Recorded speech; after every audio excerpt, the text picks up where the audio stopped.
सत्य तो यही है कि व्यक्ति तो अमर नहीं होता, और अमृत तो एकमात्र ईश्वर और उसके गुण, उसके चरित्र, उसकी कथा, उसका नाम, उसकी कृपा में ही निहित है। पर हाँ, उस अमृत की चर्चा जिस व्यक्ति के माध्यम से वो अमृत वितरित होता है, जैसे जब आप किसी बर्तन में कोई वस्तु पीने के लिए लेते हैं तो इस नाते बर्तन को भी महत्व प्राप्त हो जाता है। ठीक इसी प्रकार से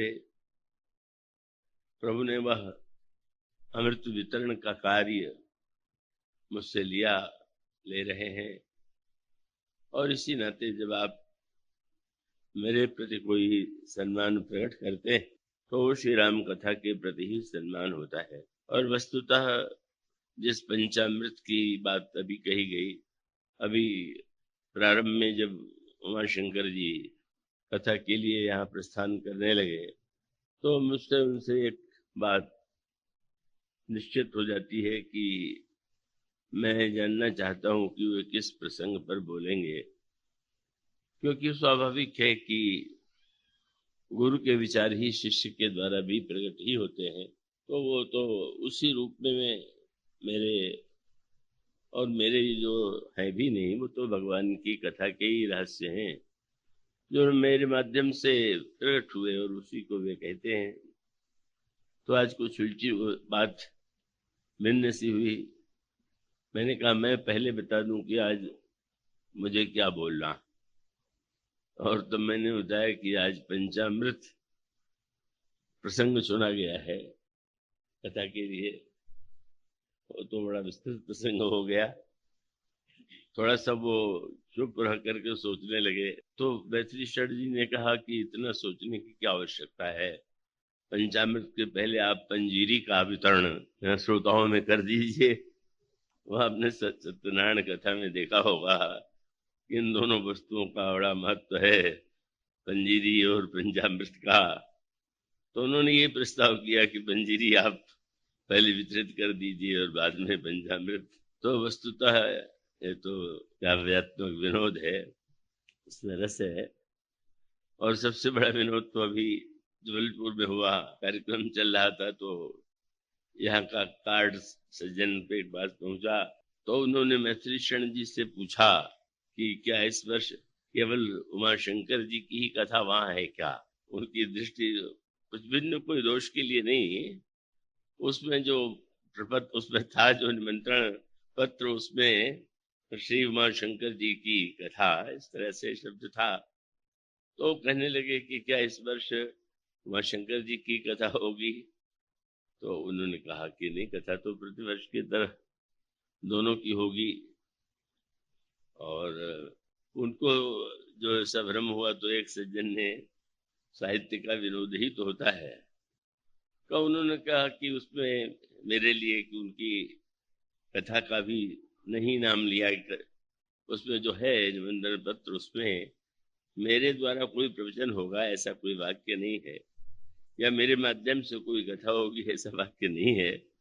तो वो तो ये माना गया कि उसमें सब अमृत वर्ष इन माध्यमों से लोग समझ लेंगे। पर वो उसमें भी एक साहित्यिक सज्जन ने छतरपुर के प्रेमियों की रक्षा किया। उन्होंने तो कहा कि वहाँ जो पत्र, निमंत्रण पत्र जिन्होंने लिखा है, ये तो उनकी बड़ी कमी है। तो उन्होंने तुरंत विनोद भरा एक उत्तर दिया कि उसको स्मरण कर लीजिए कि जब सूरदास जी से प्रश्न किया गया कि सबसे श्रेष्ठ कविता किसकी है, तो उन्होंने कहा मेरी है। तो आश्चर्य हुआ। और तब किसी ने पूछ दिया कि क्या तुलसीदास जी की कविता को श्रेष्ठ आप नहीं मानते। तो उन्होंने कहा उनकी कविता नहीं, वो तो मंत्र है। तो इसी प्रकार से उमा शंकर जी की कथा होगी और उनका अमृत होगा, इसलिए कथावाचक के रूप में नहीं लिखा गया। तो एक बात तो विनोद की ही है। पर उसका मैंने जैसा कहा कि अमृत तो एकमात्र राम कथा है, श्री राम के गुणानुवाद है। और व्यक्ति तो उसका एक माध्यम मात्र है। उस माध्यम को आपने सम्मान दिया तो मुझे कहीं से भ्रम नहीं है कि वह सम्मान तो केवल राम कथा का ही। तो पंचामृत में सबसे पहले 2 सूत्रों की ओर मैं आपका ध्यान आकृष्ट करूं। मनुष्य के जीवन में अनगिनत भय, और वो कुछ भय ऐसे हैं जो वर्तमान में होते हैं, और कुछ भय ऐसे होते हैं कि जिसकी आशंका उसके हृदय में भविष्य को लेकर के होती है। और भविष्य की आशंकाएं तो और भी अधिक कष्टदायी होती हैं, क्योंकि उसमें तो कल्पना ही होती है। पर ये जो भय के अनेक कारण हैं, उनमें जो सबसे बड़ा भय व्यक्ति के जीवन में स्पष्ट दिखाई देता है वह मृत्यु का भय। इसका तात्पर्य है कि रोग या अन्य जो कारण हैं दुख के, उनके विषय में तो एक कल्पना की जा सकती है किसके जीवन में होगा, किसके जीवन में नहीं होगा। लेकिन ये जो मृत्यु के प्रति भय है यह तो सर्वव्यापी है।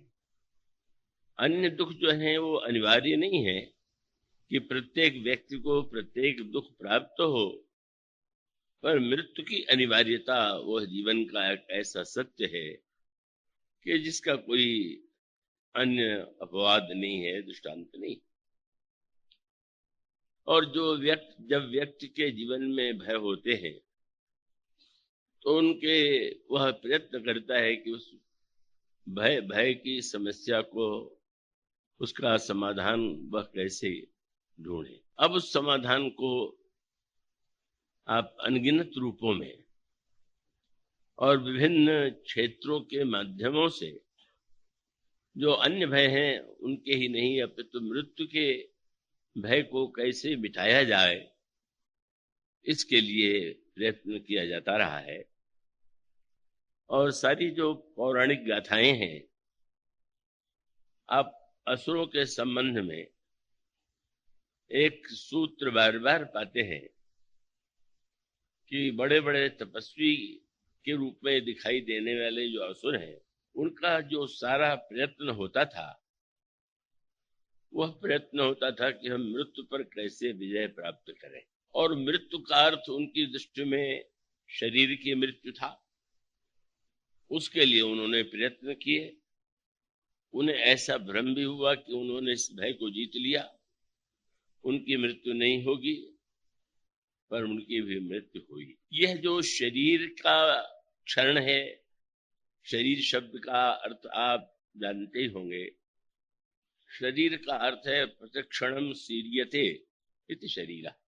जो हर क्षण जिसका हो रहा है, पुराना पड़ रहा है, घट रहा है, उसका नाम शरीर है। तो जो आसुरी वृत्ति है, उन्होंने यह मान लिया कि शरीर ही सब कुछ है, और शरीर को अमर बनाने में ही जीवन की सबसे बड़ी उपलब्धि है।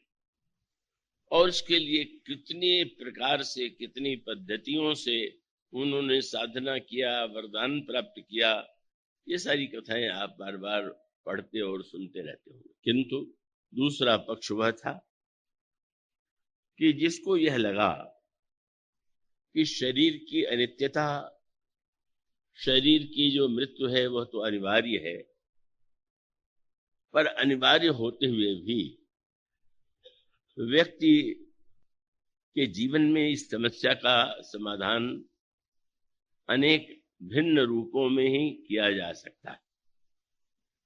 और उसी के संदर्भ में अनेक गाथाएं, अनेक ग्रंथ हमारे जो सनातन धर्म की परंपरा है उसमें प्राप्त होते हैं। उपनिषदों में, पुराणों में, गीता और रामायण में, महाभारत में का उसी मृत्यु की आशंका पर कैसे विजय प्राप्त करें, भय पर कैसे विजय प्राप्त करें, उसकी भिन्न भिन्न पद्धतियां बताई गई। उन पद्धतियों में विचार की पद्धति, उपासना की पद्धति, व्यवहार की पद्धति, उसके अनेक नाम दिए गए। और पहला तो सूत्र वही है कि पहले तो व्यक्ति को शरीर और आत्मा के भेद को समझ लेना चाहिए। शरीर और आत्मा यद्यपि साथ में अभिन्न जैसे प्रतीत होते हैं, पर वे ऐसे नहीं।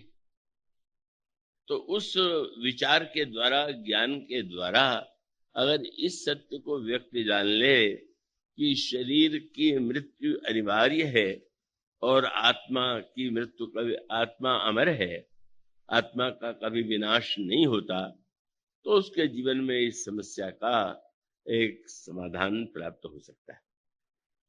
श्री रामचरितमानस में आरण्य कांड में जो प्रसंग बाल सुग्रीव के संदर्भ में आता है, वो बहुत ही उत्कृष्ट प्रसंग है। और उसमें आप उस प्रसंग को विस्तार से कहने की उतनी अपेक्षा नहीं है, पर भगवान श्री राम ने जब सुग्रीव की रक्षा के लिए, सुग्रीव के दुख के निवारण के लिए बाल के मृत्यु की प्रतिज्ञा ली और ये कहा कि सुन सुग्रीव मैं मारी हूं, बाली एक ही मान, ब्रह्म रुद्र शरणागतहु, गए न उबरी प्राण। और उसके पश्चात जिस तरह से बाली और सुग्रीव लड़ते हैं, संघर्ष करते हैं, और अंत में भगवान श्री राम सुग्रीव पर बाण चलाते हैं वृक्ष की आड़ से, और बाली पर बाण चलाते हैं वृक्ष की आड़ से खड़े होकर, और बाली गिर पड़ता है। बाली के गिरते ही भगवान श्री राम स्वयं चल करके बाल के सामने खड़े हो जाते हैं। वैसे तो रामायण में अनेक योद्धाओं का सिर काटा गया बाण के द्वारा, या एक बाण में अनेक योद्धाओं की मृत्यु हो गई, पर बाली के प्रसंग में ये एक अनोखी बात है कि भगवान ने बाली का सिर नहीं काटा, और बाली ऐसा भी बाण नहीं चलाया कि जिससे बाली की तत्काल मृत्यु हो जाए, और ऐसा भी बाण नहीं चलाया कि बाली बोल न सके। कुंभकर्ण के प्रसंग में वह बात आती है। रामायण तो बड़ा ही रहस्यमय ग्रंथ है, अत्यंत सरल और अत्यंत उसको समझना, उसके रहस्य को हृदयंगम करना उतना सरल नहीं। प्रसंग आता है कि जब कुंभकर्ण से भगवान राम का युद्ध होता है, तो उस प्रसंग में यह भी पढ़ने को मिलता है कि भगवान श्री राम ने क्रमशः कैसे कुंभकर्ण का वध किया। वो एक आध्यात्मिक साधना का स्वरूप है, और वह संकेत यही है कि पहले तो भगवान राम ने कुंभकर्ण के दोनों हाथ काट दिए, और हाथ कटने के बाद भी वह जब गर्जना करता हुआ दौड़ा, तो भगवान श्री राम ने बाण चला करके कुंभकर्ण के मुख को बंद कर दिया। सरनि भरा मुख सन्मुख आवा, काल त्रोण सजीव जनु धावा।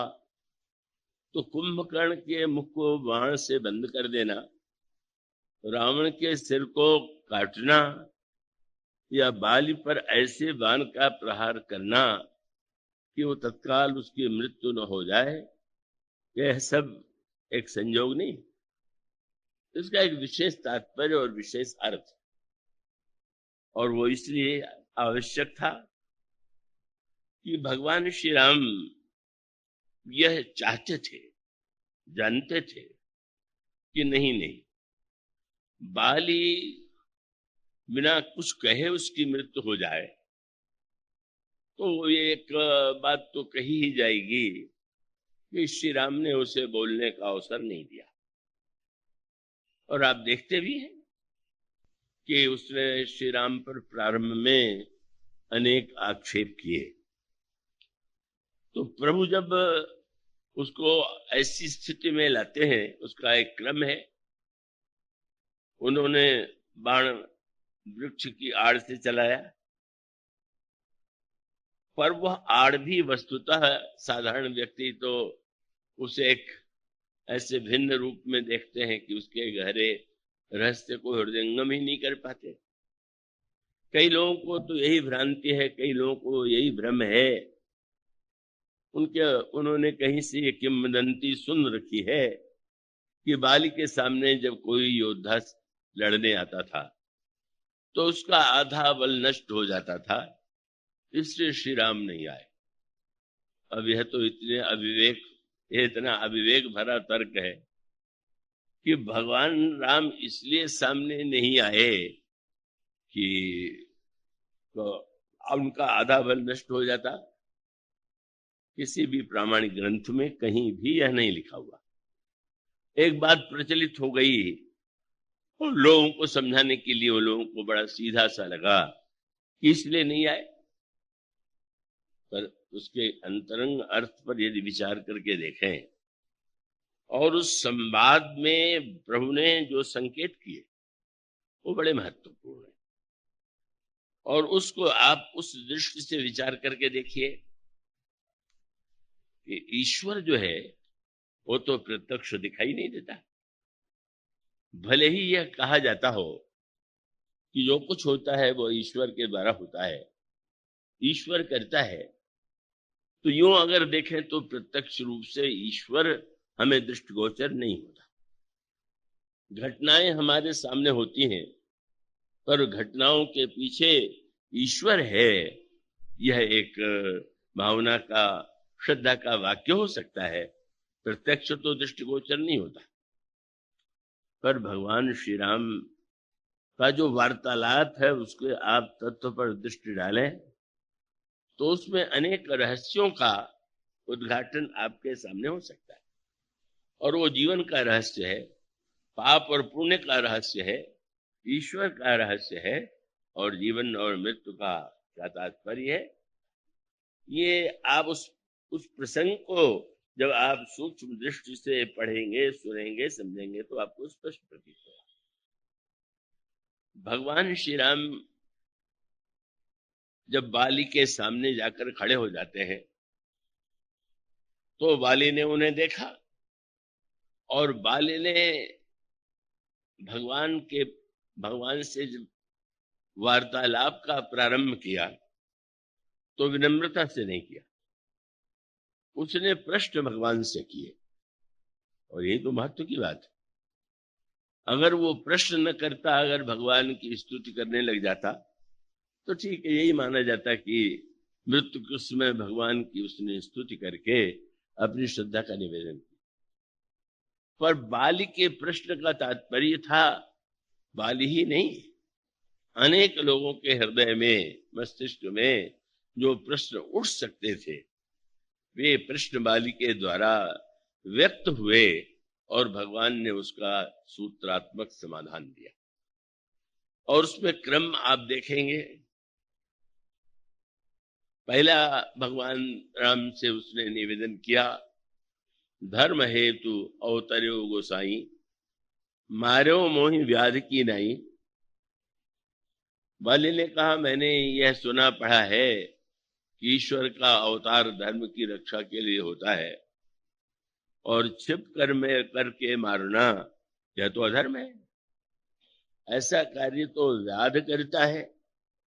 तो आप यह बताइए कि आपने मुझे छिप करके क्यों मारा।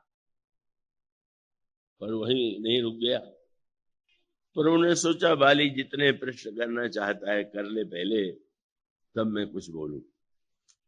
चुप देख करके उसको लगा कि शायद मेरे प्रश्न का उत्तर इनके पास नहीं, तो उसने तत्काल दूसरा प्रश्न कर दिया कि मैं बैरी सुग्रीव प्यारा, कारण कौन ना तुम्हें मारा। सारे शास्त्रों का कथन है कि ईश्वर जो है वो सम है, किसी के प्रति उसका पक्षपात और विरोध नहीं होता। तो मैं जानना चाहता हूं कि आपने सुग्रीव के प्रति अपनी प्रियता प्रकट की, मुझे शत्रु मान लिया, ऐसा क्यों किया। और भगवान श्री राम ने जो उत्तर दिए वो उत्तर केवल बाली के लिए नहीं, वो सबके लिए। पहला तो सूत्र वही है कि आप श्री राम को क्या मानते हैं। रावण उन्हें ईश्वर नहीं मानता, एक बार एक क्षण के लिए ईश्वर होने की अंतःकरण में उसके एक बात आई, पर श्री राम के व्यवहार से उसने निर्णय कर लिया कि यह ईश्वर नहीं हो सकता, क्योंकि उसकी धारणा थी कि ईश्वर सर्वज्ञ होता है। मैं नकली मृग लेकर जाऊंगा तो ईश्वर होंगे तो वे जान जाएंगे, मृग के पीछे नहीं जाएंगे, तो मुझे स्पष्ट ज्ञात हो जाएगा कि सर्वज्ञ ईश्वर है।